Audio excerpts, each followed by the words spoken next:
This morning's sermon is provided by several members of the UUCJ congregation, Blanche Williams, Jeff Funkderburk, and myself, sharing their thoughts about Father's Day. And we'll start with Blanche. Good morning. Father's Day. No doubt there's a variety of responses within the congregation to our focus on Father's Day in this service, just as there were differing feelings about the Mother's Day service. Looking at historical accounts, it turns out that the idea of Father's Day was controversial for many decades before a national holiday honoring fathers was proclaimed during the Nixon administration. The historical controversy seems to have been related primarily to concerns about commercialism and to a belief that people didn't, or maybe shouldn't, attach the same sentimentality to the men in their lives as to the women. Well, Father's Day got its real start over a century ago in Penny's former neck of the woods, Spokane, Washington, where a woman named Sonora Smart Dodd tried to establish an official equivalent to Mother's Day in memory of her father, who had brought up his 6 children alone after her mother's death. Due to Ms. Dodd's efforts, Father's Day was made official in the state of Washington in 1910. Personally, I always enjoyed celebrating my dad on Father's Day. But what's on my mind today is how deeply touched I feel in hearing about people losing their fathers early, growing up without a father at all, or enduring troubled relationships with their fathers. I experienced a sentinel revelatory moment when I was in elementary school. Our teacher gave us an assignment to write about what our fathers did for a living, and then we were to read our stories aloud to the class.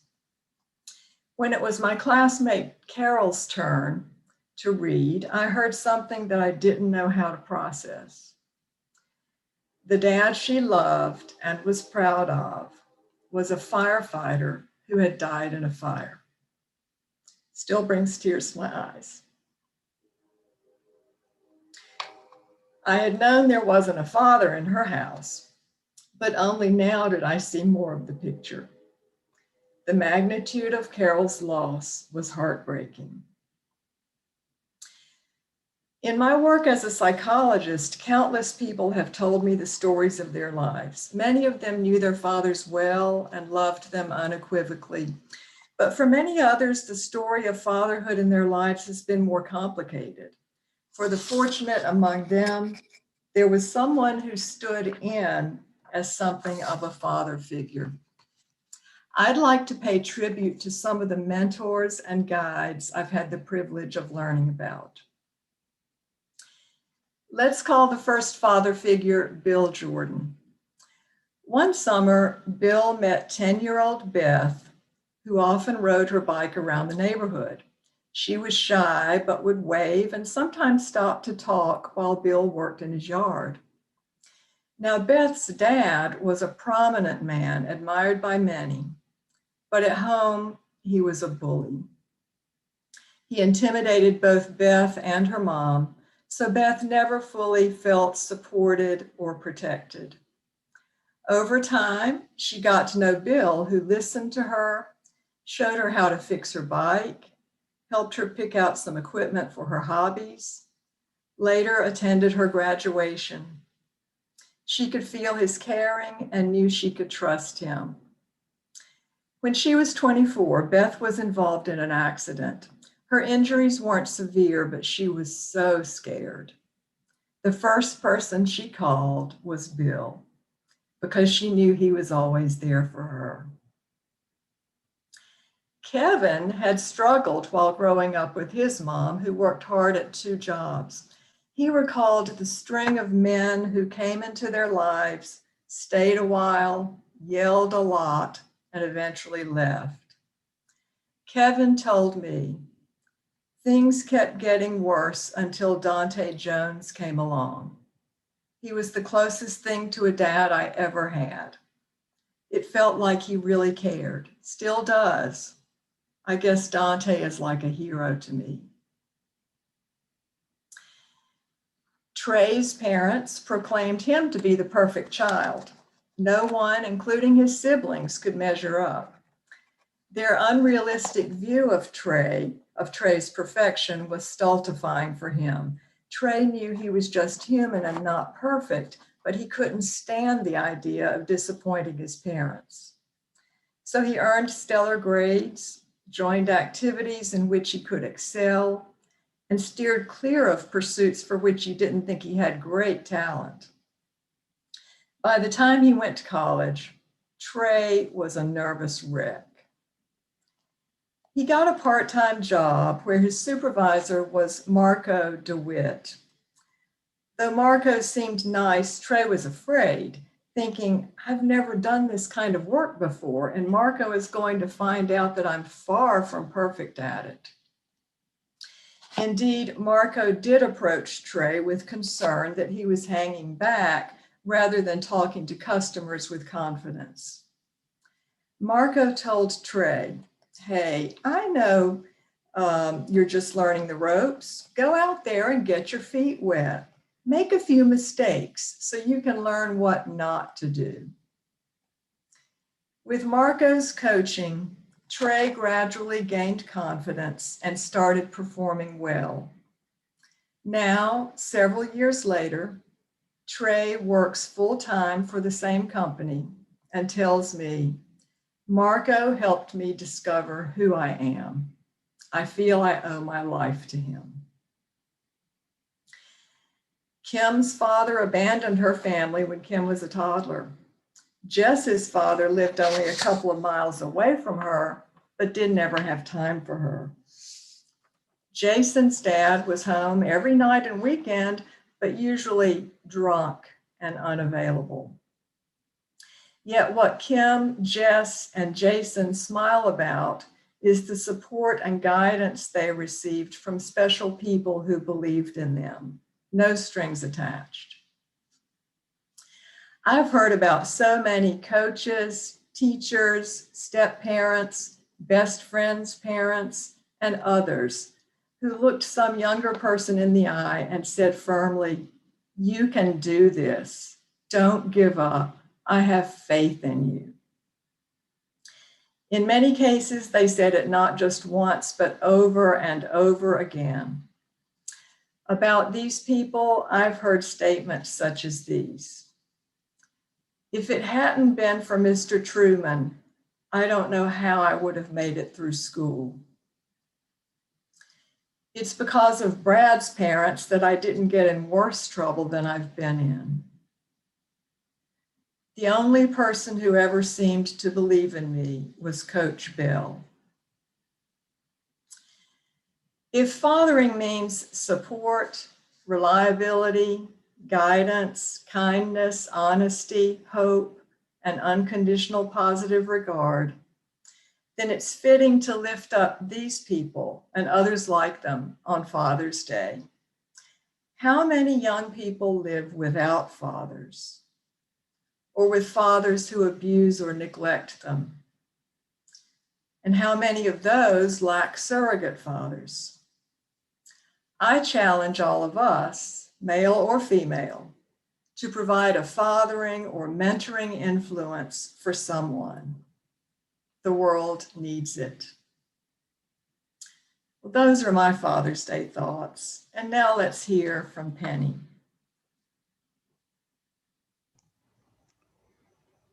Thank you, Blanche. A month or so ago at a worship committee meeting when we were working on the schedule for the summer and we're discussing what to do for Father's Day, I remember saying that it seemed to me that there was a lot of discussion in the media, especially, about how difficult Mother's Day can be for many people, but not so much about Father's Day.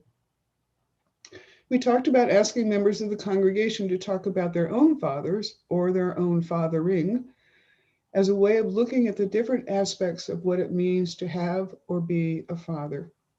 Easy, right? I knew I would be the worship associate, which meant I wouldn't have to say anything, but would just tell other people when to talk and to remember to unmute. Well, it turns out it wasn't so easy, and the folks we thought would participate were either unavailable or unwilling. I get it. It's hard to be that vulnerable about your own life.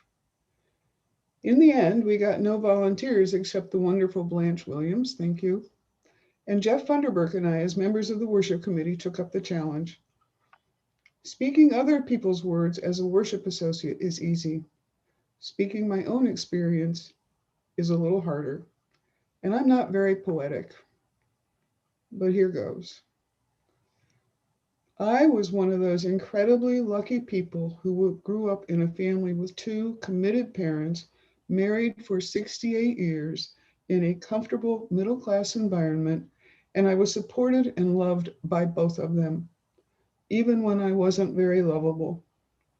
I absolutely know how fortunate I was, and am sometimes embarrassed by my good fortune. And while I was growing up, my father was my hero. My parents were married in 1941 when my dad was a newly trained pilot in the Army Air Corps.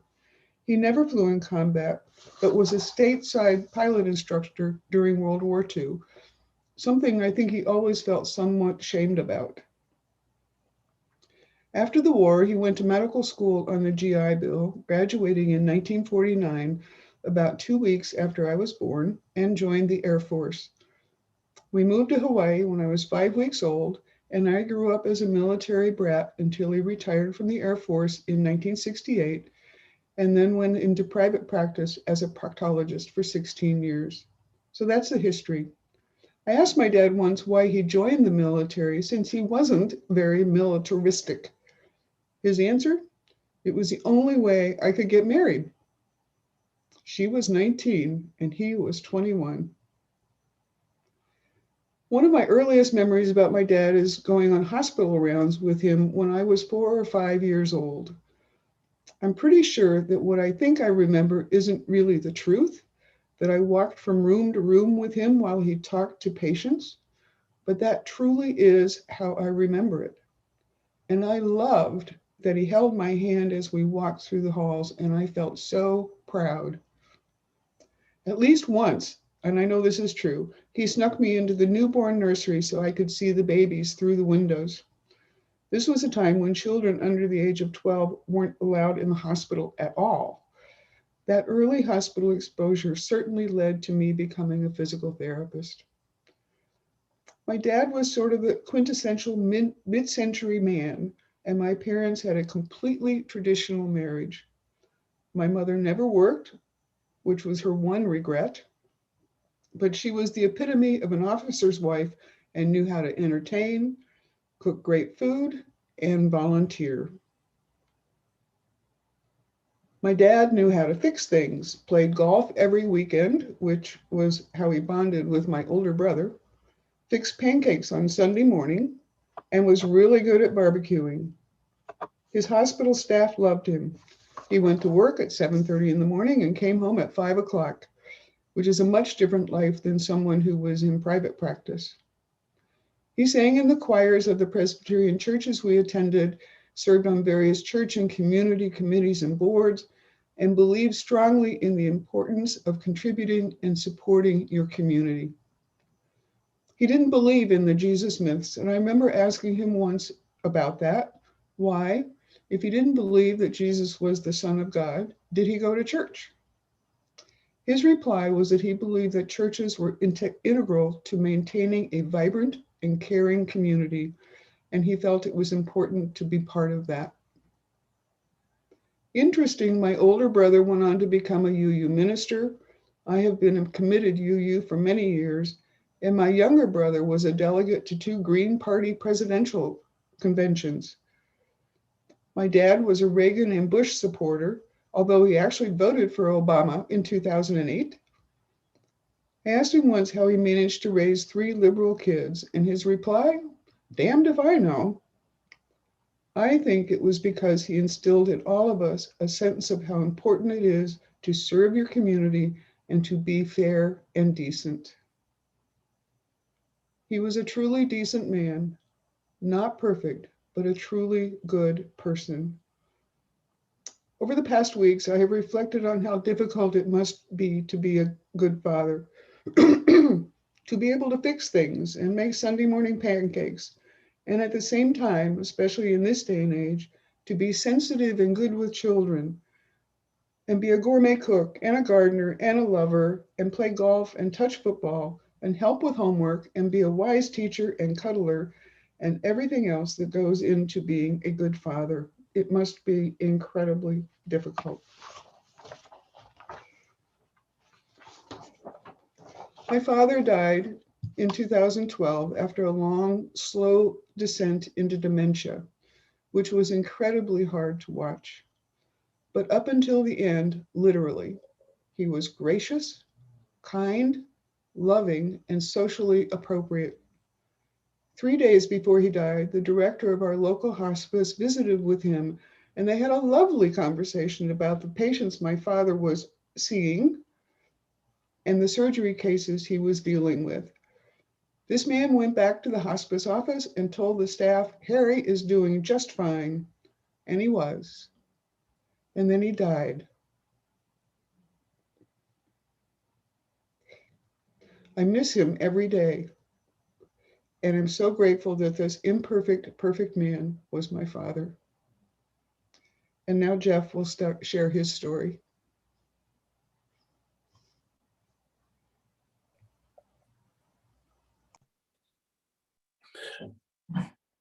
Good morning to everyone. Thanks to Blanche, half of my talk is gone. There is history to Father's Day. We have a lot of days we celebrate, and a quick waltz down Google reveals Trivia Day, Appreciate a Dragon Day, Reid in the Bathtub Day, Pie Day, March 14th, Camera Day, and the ever popular Punctuation Day. We have Mother's Day and Father's Day, which leads us to where we are now. This is my third iteration of what I'm talking about, of the Father's Day talk. And I had meant to get Tina a nice PowerPoint formula so that she could help me, but I didn't get around to that, probably because I just wrote that this morning. So first things first, this is my PowerPoint. Okay, being a father or a father-in-law. What is being a father about? Being a father is really, really cool. It's not being an uncle. I'm an uncle. I have innumerable nieces and nephews, and I love them all. But being a father is truly remarkable. My father, like Penny's father, was in the military. And he was a fair man. He was an honest man. He loved his children beyond belief. And Lord knows he was patient with us. Lord knows he had to be patient with me. I remember when I found out I was going to be a father, shortly before I left on a 7-month deployment with the Navy and came back, fortunately, just in time for my daughter's birth. And that was truly a remarkable occasion. All right, well, let me know if you come in early, and you got a spare time. And don't think that we won't have privacy, because we will. I'm completely by myself in this house almost all the time. Okay. Martha, mute yourself, please. I'll try to continue here. A little bit more history to what Blanche said. As she pointed out, we were worried about Father's Day becoming commercialized. And in 1938, yes, the Father's Day Council, which was founded by a menswear retail group, pushed for a Father's Day celebration. As Blanche pointed out, it wasn't until 1975 or so when Richard Nixon, was it 75 or earlier, Richard Nixon made it a national holiday. But fortunately, the choice of gifts for Father's Day has come from menswear stores to hardware stores. And Lord knows that's fine with me, because I have more than enough neckties, and you can't have too many power tools. One thing that fathers have is wisdom. That's my next card. Father wisdom. Now, we all hear from our fathers, and as Penny and Blanche pointed out, fathers impart wisdom. Indeed, the other day, my wife and I had just parked our car in a parking lot near here, and an older gentleman, and I know I'm an older gentleman, walked up and said, you know, you can fix those headlights on your car if you just get some baking soda and acetone and clean them. I thought, he's a father. Fathers never hesitate to impart wisdom towards their kids. Their kids usually roll their eyes and wonder what their fathers are saying. But what really makes a father's heart sing is later when they hear their child say something or watch their child do something which reflects the wisdom that they've attempted to impart to them. As Mark Twain put it well, when I was young, my father was an idiot. When I was older, I couldn't believe how much he'd learned in such a short time. So what do fathers do? Well, we've talked about a lot of things. Penny got to go on rounds with her dad. My dad dragged me off to his work sometimes on Saturdays when I was driving my mother crazy. What do fathers do? They turn out the lights that other people leave on. You guys know that. They'll bring you your lunch at school when you forget it. They play catch with you. They teach you to drive. A good father knows his children. A good father will recognize his children anywhere. Years ago, there was an airline commercial that showed the father hurrying to the airport to get home in time. Of course, it was a father going on business on the road, in time to see his daughter's ballet recital. As he slid into the chair in the darkened theater next to his wife, of course, the home parent, the curtain came up and the little ballerinas filed onto the stage. And the father leaned to his wife and said, "Which one is she?" And that's where it lost me, because my child was the only ballerina on stage. My son was the only scout in the field. He was the only soldier in formation. My daughter, the only student in the classroom. Fathers will always, always, always know their children. So what else do fathers do?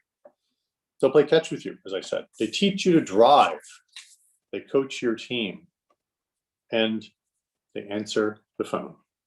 They'll answer the phone when their children call. Sometimes it's a great call. Dad, I made Dean's List, or our team won. Sometimes it's a call from the school asking you to attend a teachers' conference on academic performance. The next year, you get a call from the school ensuring that you'll be at the awards ceremony for academic performance. Maybe it's a dead battery in the car or a flat tire. One time, my son called from college to say he had to drop a course. And because he dropped the course, he lost the scholarship for that semester. It was suspended. He got it the next semester. And that because he had lost the scholarship, he said he was going to join the National Guard to pay his tuition. I recommended he not join the National Guard, as we could certainly afford his tuition. And by the way, there was a war on. He said, "Well, you and Mom were both in the military." I said, "That's true. We also got our degrees." Sometimes the calls from home start with, "Dad, I'm fine, but..." Once my son texted me a single really rude word in a photo of his damaged car, followed by, "I am fine, the deer is dead." Upstate New York in the winter, and the deer may have had designs on my son's car one snowy evening. Fatherhood is a work in progress. We have to keep growing just as we hope our children keep growing. We have to learn just as they continue to learn. And we can change just as our children change and grow with time. If we don't, then we're doomed. Here's a lesson I learned. You'll always be a father. Even when your kids are older and you're working with them with parity, no matter how old they are, no matter how old you are, you're always dad. You have to watch out what you're doing and keep growing and keep learning. Fatherhood is hard. It's fun. It's life-changing. It's really hard. You need patience. As my father demonstrated patience, I try to show patience, and my children show patience. If you don't do a good job at it, you'll know. Your children will let you know, and you'll figure out one way or the other that you're not doing as good a job as you could. You'll learn from your kids, and you hope they learn from you. You'll always try to do better. Fatherhood, or parenthood, is a vocation full of challenges and full of joy. It's up to us to be self-aware and conscious of what we're doing and saying. I know that my life changed for the better when I became a father. I've tried and failed at times to be the perfect dad. It's an elusive goal, but it is a worthwhile goal. And thank you.